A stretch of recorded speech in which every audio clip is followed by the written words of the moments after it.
Vista da UTI do Hospital Emílio Ribas, o doutor Ivan França, para explicar essa situação da Covid-19 no país. Olá, doutor, seja muito bem-vindo. Obrigado por atender a Jovem Pan News. Bom dia, Daniel. Bom dia, Adriana. Bom dia à sua audiência. Como vai? Um prazer estar aqui com vocês. Prazer é nosso. Acabamos de checar essas informações e o repórter Vitor Moraes compartilhou esses dados preocupantes. Muitas pessoas internadas não completaram o ciclo vacinal ou não se vacinaram. Como os gestores públicos estão lidando com isso? Quais são os desafios a partir de agora? Campanhas de conscientização, identificar essas pessoas que tomaram a primeira dose e não tomaram a segunda, não completaram o esquema vacinal? Muitos desafios pela frente, né? Sim, principalmente porque existe muita desinformação, né? A gente não aprende, não conseguiu aprender com a experiência da Europa, dos Estados Unidos, o número de casos aumentando lá e a gente achando que ia ficar tudo tranquilo aqui. E a gente via, né, por exemplo, na Alemanha, que era uma pandemia de não vacinados. Então, as pessoas que não têm a sua vacina completa, né, ou seja, 2 doses completas ou a dose de reforço, precisa sim buscar os postos de saúde para tomar a vacinação completa, porque é só assim que a gente vai sair desse ciclo vicioso. A gente não consegue sair desse ciclo porque não tem toda a população vacinada. E não adianta só a gente pensar no indivíduo, né? Porque a pessoa que não se vacina, ela não prejudica somente a ela prejudica toda a sociedade. Porque essas variantes só aparecem no momento que você tem pessoas não vacinadas e que trazem essa multiplicação da transmissão do vírus. Mesmo, o vírus se modificou, mas a gente está vendo que as pessoas que têm Ômicron e são vacinadas têm quadro leve. Isso, então, é o que a gente espera da vacina, né? A vacina não foi testada para evitar totalmente a doença, mas sim evitar casos graves. É o que a gente tem visto, então. Quem está internando são aqueles pacientes que não têm a vacinação completa. A grande maioria não tem a vacinação completa.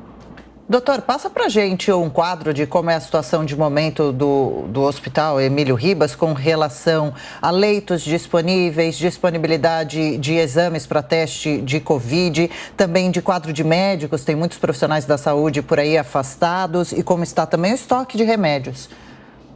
Sim. Profissionais afastados a gente tem no Brasil inteiro, né? Um grande número de profissionais de saúde afastados, isso gera um problema. O que a gente tem visto? A Omicron traz muitos pacientes ao sistema básico de saúde, a assistência básica, eles trazem ao pronto-socorro, aos postos de saúde, quadros mais leves, mas que a pessoa vai buscar assistência à saúde. E a gente tem visto que, sim, estão faltando os profissionais de saúde, médicos, enfermeiros, fisioterapeutas, farmacêuticos, nas unidades. Então, isso também é um problema. O Emílio Ribas se mobilizou e criou um grande número de vagas de UTI desde o início da pandemia, para apoiar justamente a política de governo. E hoje a gente tem, sim, vagas de UTI disponíveis, mas a gente tem visto que em alguns estados essas vagas já estão completas com 80 e poucos % das vagas de UTI lotadas já em alguns estados, em algumas capitais, pelo menos 5 capitais. Então, sim, estamos nos preparando para receber mais pacientes. Sim, a Omicron é mais leve, causa menos quadros graves e menos internação, sim. Mas no momento que você tem uma grande parcela da população positiva, grande parcela da população doente, dentro dessa parcela você vai ter alguns que vão desenvolver quadros mais graves e vão precisar de internação, seja em unidade de internação, na enfermaria ou seja na UTI. Agora, doutor, uma outra questão que eu gostaria de tratar com o senhor é em relação à imunização infantil. Várias cidades e estados receberam as doses, alguns já iniciaram esses processos de imunização. Eu gostaria que o senhor nos dissesse o quão importante é a imunização desse grupo. Há alguns meses não se falava, não se entendia que era tão importante assim a imunização das crianças. Por qual razão é importante alertar os pais dessa necessidade? Porque ainda não há consenso entre eles sobre a necessidade de imunizar seus filhos, né? Sim. É muito complicado, né, Daniel? As pessoas que hoje falam contra qualquer tipo de vacina, e principalmente hoje, né, falando da vacina da Covid, elas só estão vivas porque seus pais vacinaram, né? Porque a vacinação é a atitude de saúde pública que mais salva vidas no mundo. É a segunda atitude de saúde pública que trouxe aumento da expectativa de vida das pessoas, né? Depois do surgimento da penicilina, as vacinas é que aumentam a expectativa de vida das pessoas. A expectativa de vida antes das vacinas era 40 e poucos anos. Então, essas pessoas que falam mal da vacina ou que tentam, de alguma forma, demonizar as vacinas, estão prestando um desserviço à sociedade. As crianças sempre foram alvo de todas as vacinas, justamente para você evitar as doenças da infância. Todos os vírus respiratórios são muito comuns na infância, né? Então, como de praxe, todas as vacinas primeiro são aplicadas em adultos. Quando uma nova vacina é desenvolvida, primeiro é aplicada em adultos, assim como qualquer medicamento. Todos os medicamentos, quando estão em estudos clínicos, primeiramente você testa ou dá aquelas pessoas que são saudáveis e adultos.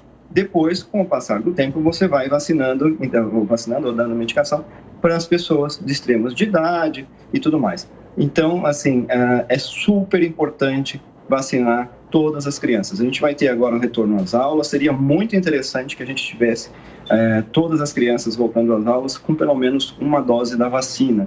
E cabe aos pais, sim, vaciná-los. As crianças não têm esse discernimento e o pai que não vacina está prestando um desserviço não só ao seu filho, mas sim a toda a sociedade. Porque é isso, começa a circular naquelas pessoas que não têm a vacina, inclusive nas crianças. A gente tem visto um aumento de casos nas crianças de todas as idades e também quadros graves. Mente quem diz que não existe quadro grave em criança. A gente vê, sim, quadros graves em crianças. Então, independente disso, a gente precisa toda a população vacinada, de qualquer idade. Vários países já têm uma grande parcela da população infantil vacinada e a gente não tem visto quadros, nenhum evento adverso grave que justifique você pensar duas vezes em não vacinar. Você não pode pensar em não vacinar. A vacina é a chave para a gente sair dessa pandemia, não tem outro jeito. A gente só não saiu ainda porque não existe equidade entre a distribuição de vacinas. A gente está vendo aí, aonde surgem agora as novas variantes. Aquelas populações que não foram vacinadas, como a gente viu aí, a Ômicron, aparecendo em populações não vacinadas.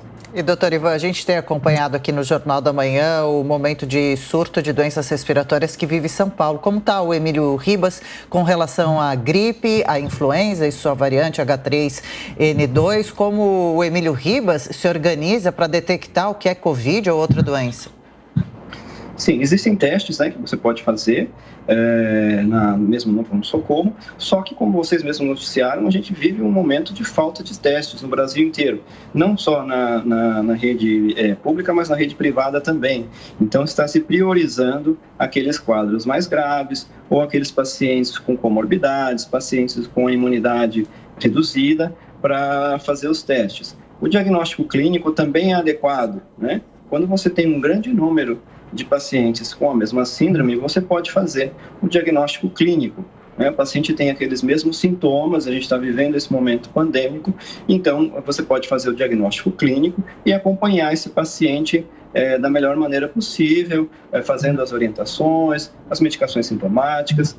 Então, está sendo racionalizado, sim, os exames para aqueles pacientes que mais necessitam. Os impactos da pandemia, também a necessidade de vacinação e como o sistema de saúde está se organizando para enfrentar essa nova onda. Assuntos tratados com o médico infectologista da UTI do Hospital Emílio Ribas, o doutor Ivan França. Muito obrigado pela entrevista e bom domingo ao senhor. Eu que agradeço. Um bom dia a todos. Fico à disposição. Obrigada.